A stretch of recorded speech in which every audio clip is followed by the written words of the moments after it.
The UK wine industry is booming and the quality of wine being made is super fine. But UK wine is something you got to splash out on. You often don't find a bottle of still for less than a tenner, and the sparkles tend to be between 20 and 30 quid.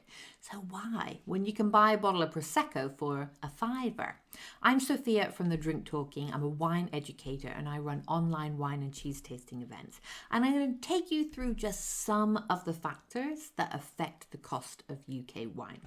So firstly, the UK is a new wine region, which makes it mega exciting. But basically, we've got right now a load of pioneers who are just starting up. The costs involved in starting up a winery are huge.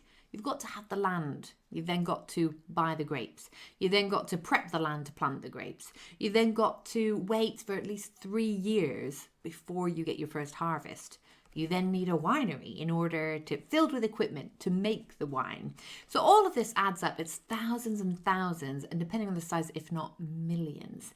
And if we compare this to a lot of the old world countries like France and Italy and Spain, so many of their wineries have been in their families for years. So the wineries are just passed down through the generations. So it's not something they have to factor into the costs of their wine. And as we all know, the cost of land in the UK is so high. We currently have 165 wineries, and as you can see, the majority of them are all kind of snuggled down in the southeast. Now, this is because the southeast of the UK is where it is the driest and the warmest. Now, this little sweet spot right here is also unfortunately located next to the desirable London, which means the cost of land down here is major queen heads. And just because it's the driest and the warmest in England, it is still not quite as dry and warm as Italy, Spain, or France. So it means that the yields that we actually get off the vines are much, much lower.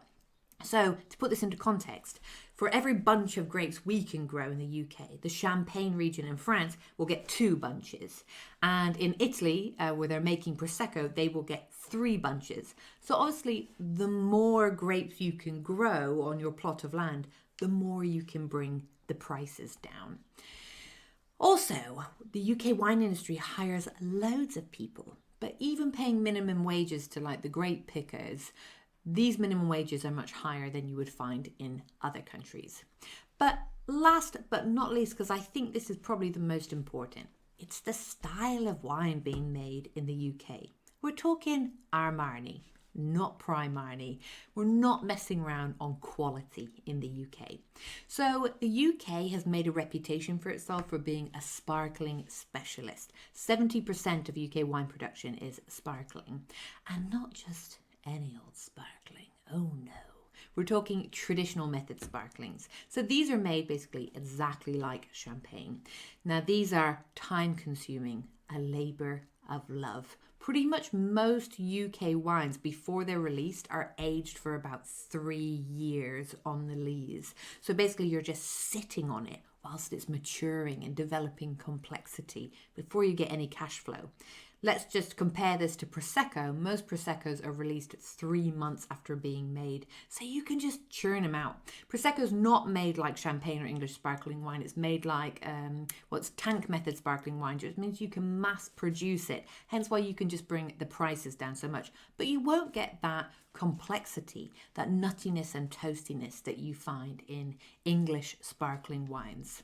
So what can we do about this, and when will these prices change? In reality, they're not mega gonna change. Maybe a little smidgeroo as the production size grows a little bit more.